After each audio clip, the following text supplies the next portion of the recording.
Welcome to another episode of Watching Mental Health. I'm so excited to see you here today. And we're going to just jump right in because that's how we roll today. We are officially in season 3 and we're kicking it off with some amazing guests. So I'm really excited because today is going to be featuring a mental health provider, Lindsey Carnick, and she's going to bring her expertise in anxiety, depression, stress, and relationship issues to light.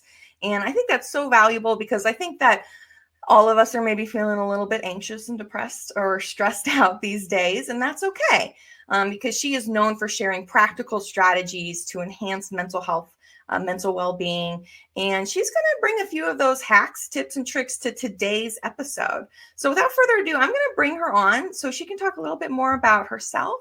So with that, come on board, Lindsey. I'd love to have you as a guest.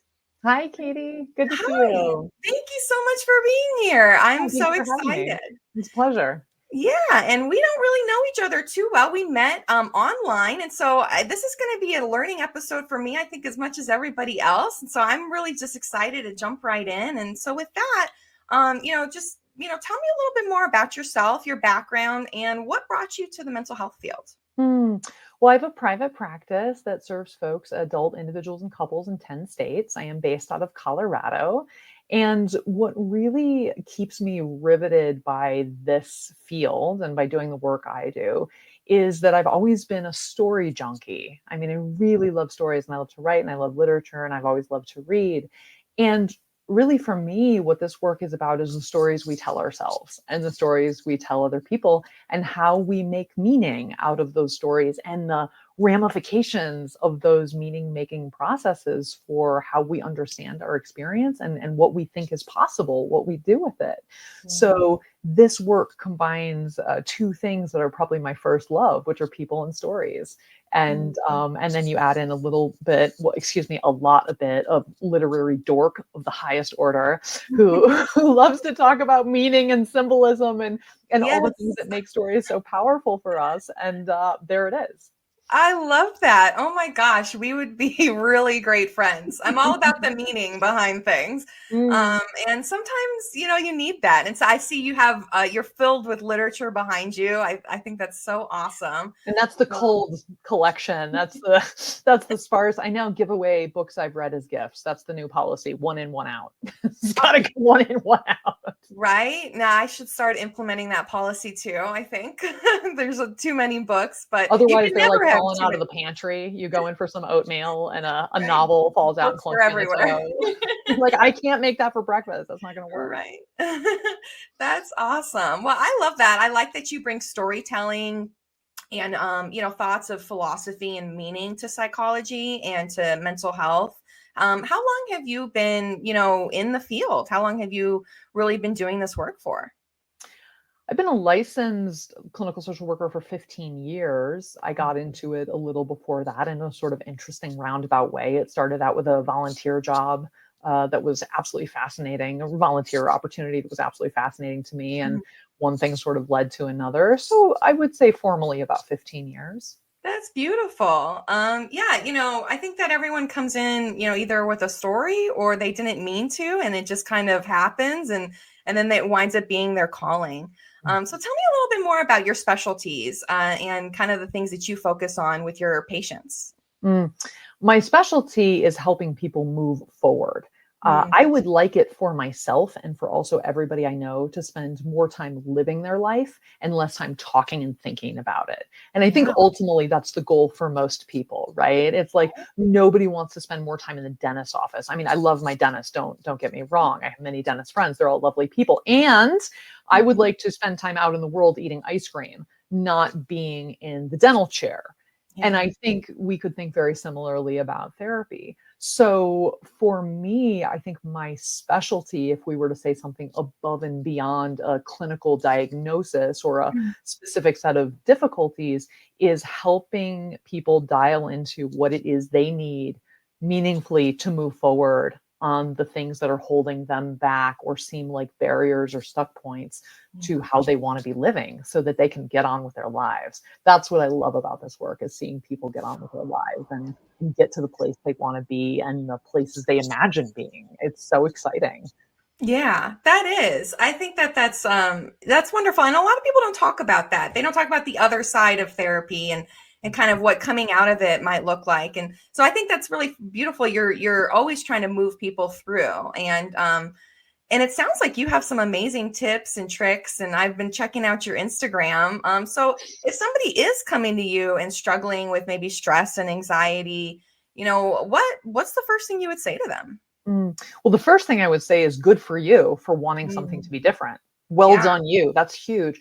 So many of us at different points in our lives, and I don't know a person who this isn't true for, have sort of habituated to or accepted those experiences as a way of life and kind of gone like, well, this is it, this situation, this job, this fill in the blank, and I guess I'm just going to have to put up with this or tolerate this or live this way. It's Right. sleep deprived, upset stomach, all the things that we think about quality of life issues that can go along with high levels of distress, Mhm. right? And they've just sort of resigned themselves to that. Mhm. And so the first thing I would say to anybody is good on you that you want something better for yourself and that you recognize that it can be challenging to even contemplate change, and it can be daunting to think about how change happens or Mhm. to imagine change happening. I mean, there are a lot of, there's a reason there's so many jokes about change being hard, right? It is It is. generally, even when it's a good change, it can be Right. really hard. And Mhm. often with change, we're gaining something, but there's also some loss, right? And no matter how much we stand to gain, there's always a little bit of loss. And those are very real things. So good on anyone who's even considering a change, Yeah. right? Yeah. And secondly, certainly good on anyone who says they want some help with that. We rely on all sorts of people in our lives, professionals, to know more than we do about something because that's their job, and go to them for help, right? I definitely don't fill my own cavities. I don't work on my own teeth. I don't cut my own hair. There are many things. I don't change my own oil. I don't change my new tires. Most things I ask somebody else who has some real expertise in that area and getting good results to help me out with these things. And Mhm. there's really beyond no shame in that. That's called smart. That's called don't try and reinvent the wheel and not do it as well as the people who invented the wheel, right? Oh my gosh, that's so true. That I just love that, just that perspective on it. And it's so true. I mean, it really is. Change is hard, even good change. But wanting change and then taking the steps to make that change, that's hard. And I Yeah, know that a lot of people who are struggling, they struggle to find a therapist. It can be very challenging to find a for therapist sure. in today's world. For sure. And so for them just to make those steps to get, in front of you as a professional, that's powerful. And to acknowledge Absolutely. that is amazing. Absolutely. And I think one of the things that strikes me as the most interesting is we seem to make this very interesting differentiation between, so for example, most people who don't work on cars feel Mhm. fairly comfortable saying, like, oh, well, I don't work on cars. I'm Yeah, a fill in the blank accountant. So of yeah, course I'm going to take my car to Jiffy Lube, right? yeah, of My course. car. But when it comes to my mind, Mm, we seem to think we should be experts in yeah. this way that we would never assume that I should be an expert about my car, but my mind or my plumbing or my, HVAC or whatever the thing is. But we go, Mhm. it's my mind, it's in my head, ergo, I should know exactly what to do with that and how to give it a tune up or, how to get it to run differently or all the possible automotive analogies we can come up with Yeah. here. So I really applaud people on a secondary level for being able to sort of recognize that unfair metric that somehow this culture has created Mhm. around, well, it's fine to take your car to a professional, but your mind you should know inside and out and you should know what to do with immediately. That's absolute bunk. Yeah. uh, so I love it when people have the courage and the will to say, like, no, what's important is that I get help with this issue, not that Right. I do it myself any more than it's important that you change your own oil. Like, I mean, if you love doing that, power to you. Mhm. not some sort of like merit badge for No. you got to change your own oil. If there is, I'm missing out on it, and I will continue. And that's okay, right? Yeah. We don't need that merit badge. I don't need every merit badge. It's not a merit badge. It's just a badge. I think that's the thing we got to be clear about. And we can spend our lives chasing the badges. There are about a zillion badges that I'm not going to get in my lifetime, right? Of all the badges, I'm going to get many fewer than there are possible by an order of magnitude. And I have to be okay with that. And that's okay. Exactly. You know, and I think that it frees up more times for what's important in life. Like you were saying, living it instead of just chasing what you think you should be, or that sense of perfection, or this kind of work world that we live in right now. So do it yourself. The DIY is king, right? Do it yourself, do it yourself, do it yourself, do it yourself. Why? There are people who do it better than I do. Exactly. And you need to be okay with asking for help. So that's so true.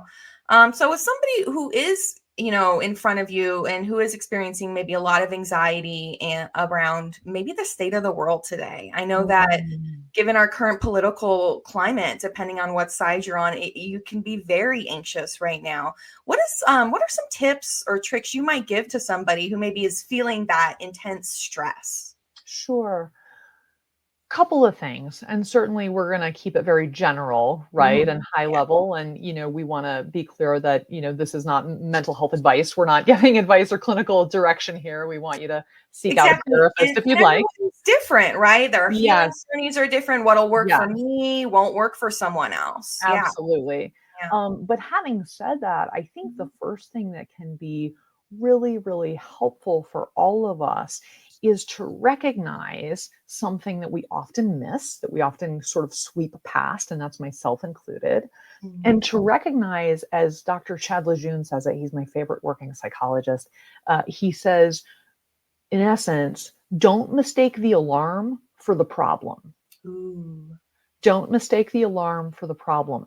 An alarm is not a problem. An alarm is an indicator that there could be a problem. So for anybody who has ever accidentally set off the smoke detector with like a hot shower or burning something in the oven, right? There's not a fire. I mean, I don't know how badly your baking goes, but there could be. But there's not yet. Is not usually indicating that it's that kind of fire, right? It's like singy going on in the bottom of your oven because some apple cobbler goo has now hit the bottom and it's, you know, a fire. But there's not a fire. So anxiety and anxious thoughts are alarms that may or may not, in the same way that a fire alarm may or may not be indicating an actual fire. Right. It's an alarm. And we commonly mistake the alarm for the fire. And in 9 cases out of 10, when somebody hears their fire alarm go off, there's no fire. There's maybe a drill. There's maybe something smoking in the oven. There's, if you're in a school, maybe some kid, you know, delinquent pull the fire alarm or whatever. But there's not an actual fire. And so being able to acknowledge, like, the system's working really well. The alarm system is spot on. You know, it's reading the room very, very carefully. Yes. And also being able to say, and that doesn't mean that there's a fire is very, very important. And I think that's a good starting place for anybody whose alarm is going off a little more often than they'd like to. I had a wonderful, it's relative, but I had a really funny experience in my life with a carbon monoxide detector that went off because it got kicked, in essence. And the person who kicked it triggered the test cycle when everybody was asleep. And of course, this thing goes you never hear that thing go off, right? Not even like when it's low battery. That's scary. It's a scary alarm. And all of a sudden there's this alarm driven carbon monoxide. We're like, this is the end, right? And it feels so real because it's the job of the neurology. It's the job of the fight or flight system to make you run when there is a threat, right? And in this modern world, you know, I like to say we're running new software on old hardware, and the old hardware is either on or off on that whole fight or flight business. It's not like a dimmer switch. There are not many like levels of gray there. So we get to experience that, acknowledge it for what it is, and then say, okay, now I need to investigate further. Is this alarm also indicating a fire? Or is it indicating a low battery in the alarm, or that somebody kicked the carbon monoxide detector? Right. It's a starting point, not Yeah. a conclusion. And Yeah. often we confuse it for a conclusion. Yes. It is the point where you can start the investigation, right? And then decide, after looking at everything, am I safe? Am I safe Yes. right here? And Yes. oftentimes you just need to remind yourself of that if you're feeling that, fight or flight mode. I love what you said. I had never heard that before. We're running new technology off of old hardware. I feel like that is so stinking true. I feel like our human brains were not meant to handle the amount of technology and information, this internet world that we created. It's No, I no, think that we're all definitely kind not. of on edge, right? Absolutely. And, I mean, I think I'm no anthropologist. Let's be very clear about that. And I don't play one on TV. But I think we can be very clear that in earlier points in human history and development, there were not so many shades of gray. An alarm was a fire 9 times out of 10, right? The threats were threats and not threats were not threats, and there was nothing in between. And then we developed abstract language and our ability to think in symbols and our ability to abstract about what might happen. And now the fight or flight system is running in hyperdrive in response to thinking instead of events. You and I could sit here together. You're in your climate controlled, lovely environment, and I'm in my climate controlled, lovely environment. And despite the fact that we are safe as kittens and everything is lovely in our environments, you and I could sit here and raise our blood pressure just by thinking. Yeah. Easily, right? Everybody has this experience. And we could pick something that on a scale of 0 to 10, with 0 being no distress and 10 being absolutely panic stricken, we could pick something in the 6 to 8 range. And you and I could work ourselves into absolute frenzies in under 2 minutes, maybe 90 seconds, right? Depending on what we picked. And that physiological, very real physiological response would be purely in response to thinking. Wow. Because we would have introduced thinking into this perfectly serene, safe environment. And that's all it takes. Wow. That's all it takes. The neurology does not distinguish between real and imaginary threats. This is why movies work. You can be sitting, people who like horror movies, I find this fantastic, can be sitting in a movie theater watching some gory slasher, whatever, right? And they're eating popcorn and Junior Mints and drinking Diet Coke, right? Now, my understanding is when people actually get murdered in the real world, they're not usually spectators eating popcorn and Junior Mints and slurping Diet Coke. That's not a thing, right? So despite the fact that people who are sitting in those movie theaters have these anchors to the fact that they're literally anchored to the fact that this is not real. This has never been less obviously not real. Nobody watches this happen and eats popcorn and Junior Mints. And yet the body goes, every time whatever happens. There's the jump right? scare. The jump scare, exactly. Or just the buildup in my case. Scary music and I'm out the door on the ceiling, right? So it's such an interesting proof of concept that our fight or flight system cannot tell the difference. Tom Cruise isn't actually dangling off an airplane runner. He's not. You're eating popcorn. Those two things don't go together. And yet your heart rate is up. You're maybe a little clammy hand. You're sweating. You're like, or you think about, I think about that documentary. I don't know if you ever saw Free Solo about, about the climber. Oh, I know before I see it that guy lives and goes on to climb, right? I can't. I don't want to. I don't want to put myself through that. You don't do it. I completely agree. And despite the fact that you can fully know that Alex Honnold is completely fine, you are in there watching him do these climbs and you're like, where's my paper bag? Oh my God. Oh my God. Oh my God. There is nothing on earth that's going to convince your fight or flight system that what you're seeing, that what you're imagining is not real. Yeah, that is so interesting. And our evolution as humans, I mean, it's really interesting to see how we respond in a modern world, like you said, with an old hardware. So wow. And everything's a paper tiger in the modern world, right? Because again, the neurology doesn't know, it doesn't make these distinctions between a what if and a it is. It just, No, it doesn't. threat thought. Yeah, there's always a tiger. There's always a lion. Always a tiger. Yes. And if it's not literally a drooling lion, it's the next iteration down the continuum. And the continuum all ends up in the same place of fear of annihilation, right? Like, so the neurology doesn't differentiate on that either. Right. Yeah. Ooh, boy. So it seems like stepping away, from that information overload, from those triggers and re-grounding yourself in present and just, to remind yourself that, hey, the tiger isn't right next to you and you are safe. It seems like that in many ways is the first step for us as humans in a modern world. I think that's true. And I think for me and many people I know and that I've worked with, there's a really good one-step question for this that'll kind of like, in some ways, for some people, jolt them back. It kind of anchors them back. And what I encourage people to do is take a piece of anything you can write on. And it doesn't matter if it's the back of a receipt or a cocktail napkin or your college dissertation. Does not matter. This is not for posterity. Just find something, right? And write it down. Is this thing happening right now?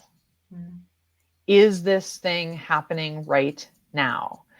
And it's powerful because what that does for us is allows us to defuse, as the ACT therapists call it, defuse when we get caught up in thinking and we get fused to the thinking as if it were reality itself instead of observations about a possible reality. We confuse thoughts about reality for reality. So what you're saying is writing it down is that diffusing.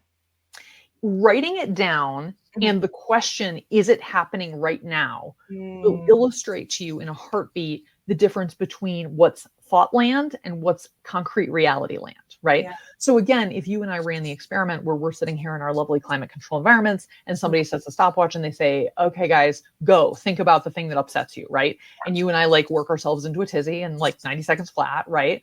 And what makes us tizzy, what makes us fret is that we're caught up in that fantasy. That thinking fantasy, we're fused to it. We're experiencing it as if the thinking is happening, right? As if we're actually in it. It's like being in a dream and then waking up and being like, oh my gosh, did that not happen? Wow, it felt so real, right? Wow. It felt so real. And when you can say like, that's not happening right now, it's simply the yes or no even. No, it's not happening right now. You go, oh, well then, how is it here with me? Oh, I'm thinking about it. Oh, that's a thought. Oh, that's a thought. Ooh, those have a lot of power for something I can't see, smell, touch, or lick, right? Wow, yikes. But it's still just a thought. Yeah, absolutely.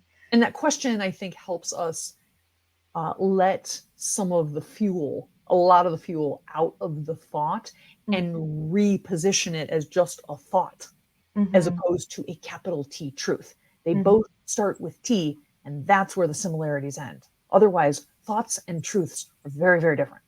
Ooh, yes, absolutely. Oh my gosh.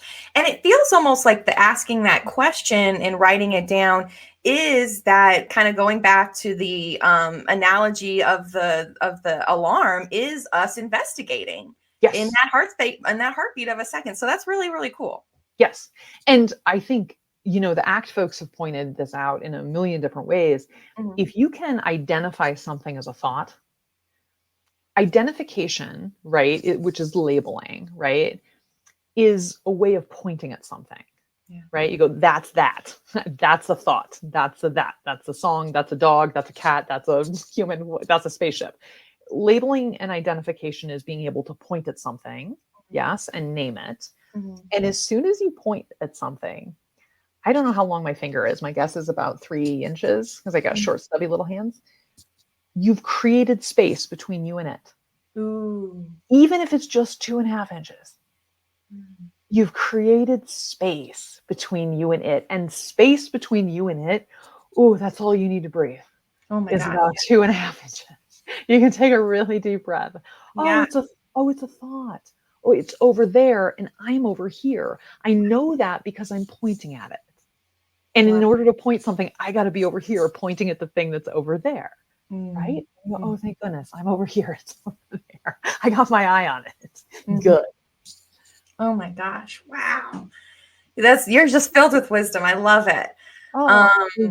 So let's shift a little bit. We only have a few minutes left, but I wanted to ask you more on your thoughts on relationships. I know relationships is something that you've talked about in the past in your content, Mm, and just talking about people again. Relationships are so valuable. We needed them in our caveman days, right? yes. And I think that we still need them today. So I want to get your Mm. thoughts on that. Oh, I love that. I mean, yes to all of that. I think we could say some interesting things about what need means to different people, right? And how people Mhm. kind of construct that, and what that looks like perhaps in different kinds of relationships, right? Are these platonic relationships, not platonic relationships, professional relationships, mentorships, studentships, Mhm. all sorts of relationships, right? And Yeah. I think, this culture, interestingly, puts a tremendous value on romantic relationships. Mhm. Most cultures do.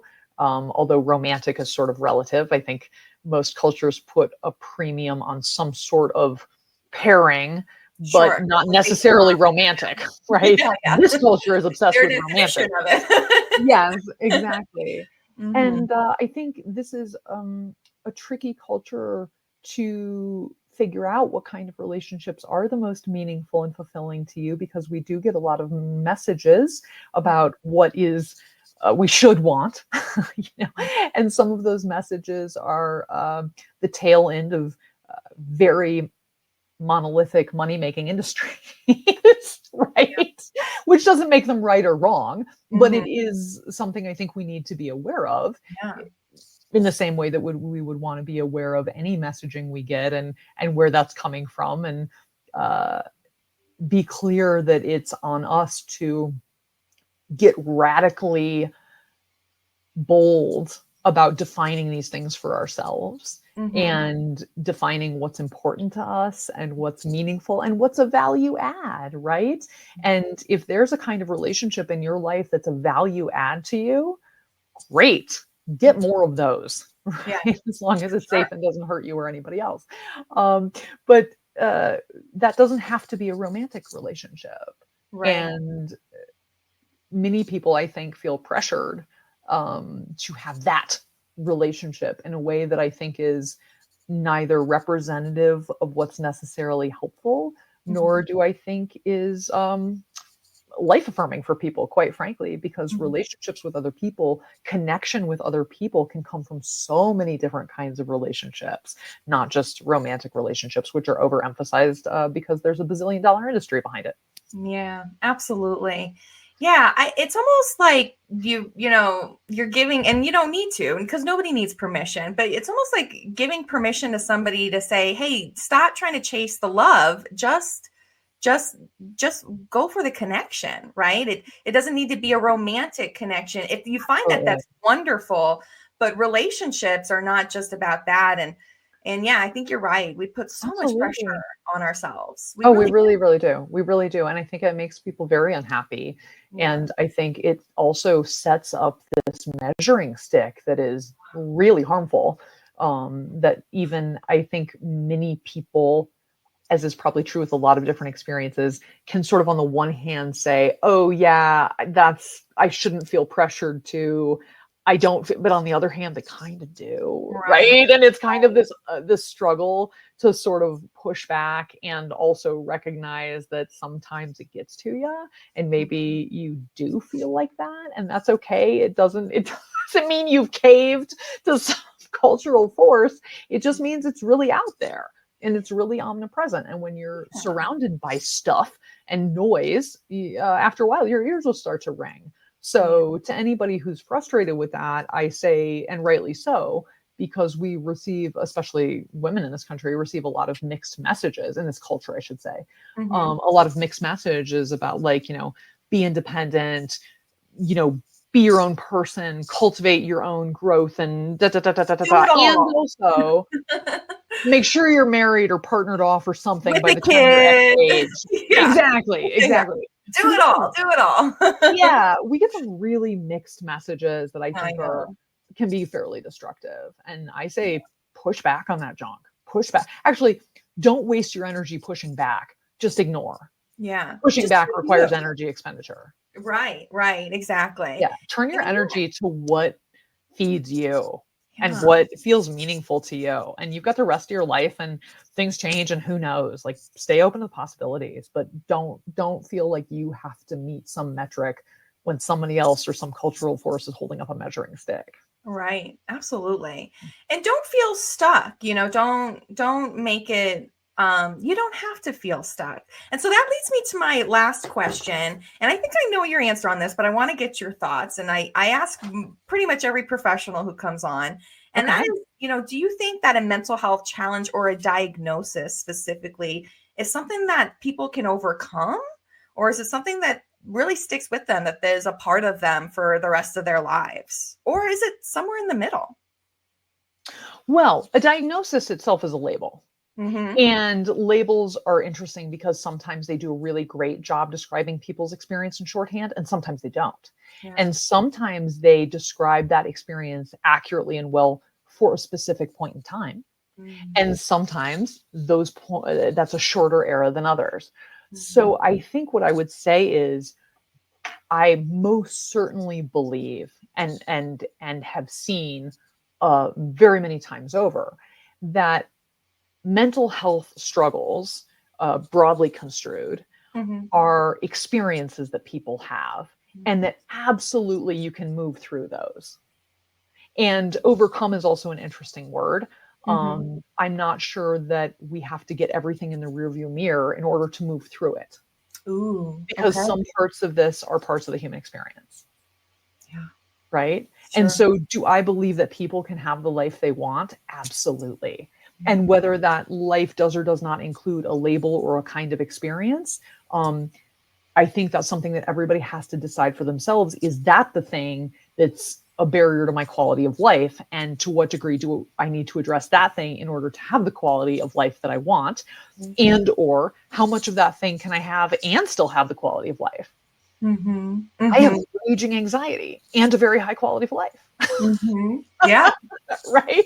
right. Um, and so that's okay. Sometimes Yeah. it's better. Sometimes it's less great, and I work on it and I'm always moving through it. Mm-hmm. And I'm not going to wait to be through it or over it to live my life. Right. Right, right, right. Yeah. And I like what you said. Sometimes a label can be good, but sometimes it can hold you back. And I think comes down to each of us to decide, what that will do for our quality of life, right? And how to move through that without having to put everything in the rearview mirror. That's beautiful. You're filled with puns and wisdom, and I think that's awesome. I think it's because of your literary background, to be honest. I really love it. So I know we're over time, but I want to end it on this question, which is, anyone who's maybe looking for a good book to read around mental Mm, health, around mental mm. wellness, what are, a few of your Mount Rushmore, so to speak, of books you might recommend? Oh, my Mount Rushmore books. I love this so much. How many figures can we have? How big is the rock? All the presidents. No. Seriously. So the ones that jump to front of mind immediately, Mhm. one is a book called "You Are the One You've Been Waiting For" by Mhm. Richard Schwartz. And doesn't that title just like make the hair on the back of your neck I stand love up? it. Oh, it's so good. "You Are the One You've Been Waiting For" resonates with almost everybody I've ever met. Mm. It resonates with me. I've read it many, many times, and every time I read it, I get something more out of it. It is a digestible read. It's not too dense, and I think it is tremendously good. Ooh, I'm excited. Highly recommend that one. Okay. Highly recommend a recent book called Body Image, Body Self by Okay. Otto, and I am forgetting the second author's name. I am remiss. Body Image, Body Self. Really interesting book Mhm. written by two clinicians who specialize in eating disorder treatment. And the book is geared towards individuals who have struggled with body image. And struggling with body image could mean a lot of different things, Yeah. and that's intentional, right? Mm. So, Body Image, Body Self has a really wonderful piece of wisdom and observation at its heart. And one of those is that often when we struggle with body image, it is an externalized reflection of something going on internally that we have yet to name. And their way of exploring that idea and walking people through an ability to look at their thoughts about body image and Mhm. then examine those thoughts and work their way, sort of reverse engineer their way back Okay. to what else might be going on. Because 2 days ago, you weren't worried about that. You felt fine about your fill in the blank. Okay. Something must have changed internally, not externally. Your cheekbones didn't change in 2 days, and you felt Right. fine about this 2 days ago, right? Such a wonderful book, Okay. well written, well executed. Those are the two that jump to mind That's most awesome. quickly. Wonderful. Thank you. I'm excited for those books. Mm. I'm definitely going to read them. And I'm just because I actually haven't read those two. So I'm really glad you recommended two I haven't Great. read. So that's awesome. Wonderful. Um, well, I think we're going to end it there. I'm just so grateful to have you as a guest. I'd love to have you back anytime. For Thank anyone you. who's watching or listening and wants to know how to get in contact with you or more about your Instagram, how can people, how can people look you up? My Instagram is Onward Psych Services. I post every Wednesday. I do a practical tactical coping skill video. They're really fun. I love making them. They make me tremendously happy. Instagram's a great place to find me. My company is called Onward Psychological Services. You can find me online at onwardpsychservices.com. That's my company website. I'm on LinkedIn. You can actually, this is crazy. I have a phone number. You can like use that thing to do this thing, which I know is I don't antiquated. do that anymore. I know. It's So weird. charming and retro, right? Yeah, my phone number's on my website. People are welcome to give me a call or submit a contact us form or email me. All that information's on my website. I'm always happy to hear from folks. Wonderful. And then I know people are struggling to find therapists. Are you open to new patients? Do you accept insurance? Are you cash based? Just tell us a little bit more about that. I'm cash based and then I provide super bills. Yeah. And to anybody who's struggling to find a therapist, there's some really good directories out there. There's a directory called ZenCare that I think is quite good. There's another one called Best Therapist that's quite good. The directories work fairly well, and you can usually, if you want to use insurance or that you want a specific kind of therapist, you can usually filter by several things of that nature at a time. And I want to encourage anybody who's thinking about seeing a therapist, whether it's for the first time or the 40th time or whatever, don't be deterred if you set up with somebody and you start and it's not a good fit for you. You don't have to justify that. You don't have to explain it any more than you have to explain to somebody who you don't like the haircut they gave you. You really don't. You just make a new appointment with somebody else. And sometimes it takes a couple people to find the right fit for you at that point in your life or for what you're dealing with. But you really owe it to yourself to get yourself connected with somebody who seems like a good fit for you in all of the ways. And don't be afraid to move on if after one session or 5 sessions or 10 sessions, something becomes apparent to you that it's not the right fit for you. This is your life. And Mhm. therapy is hard work. And you should Yes. be doing it with somebody who you feel good about, who you feel like understands you, gets you, and understands what you're trying to get done and seems equally motivated to help you get that done. Don't settle for anything less. It's too much energy and it's too important. I love that. That's such great advice. I'm really glad we're ending it on that because yes, a lot of people, will try and then it won't be a right fit and they might give up and don't give up. Keep going. Keep going until you find somebody because they are out there and they can be so helpful once you find that right fit. And so Truly. I'm Truly. really And grateful that you it's came on. not a badge of honor to stay with a therapist that you don't feel like is a good fit.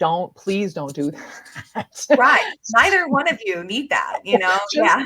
yeah, no harm, no foul. Just go on to the next person. Find somebody you like or that you Yeah. respect and Yeah, that feels like the because right again, fit. that relationship matters, right? And so It you does. want to make sure that it's with somebody who you feel comfortable with. So great Absolutely. advice. Wonderful, wonderful. I hope everyone's listening to that. And with that, we'll end it there. But tune in live every first and third Wednesday of the month to Watching Mental Health and then catch all of our episodes. We're going to have your episode up on my website next Wednesday at katierosewechter.com. So you can see all old episodes there. And in the meantime, I am so excited. This was such a great conversation. I'd love to have you back anytime. And thanks, Thanks, everybody. Katie. My absolute pleasure. I'd love to be back. Thanks for having me. Thank you so much. All right. Have a great one. Bye.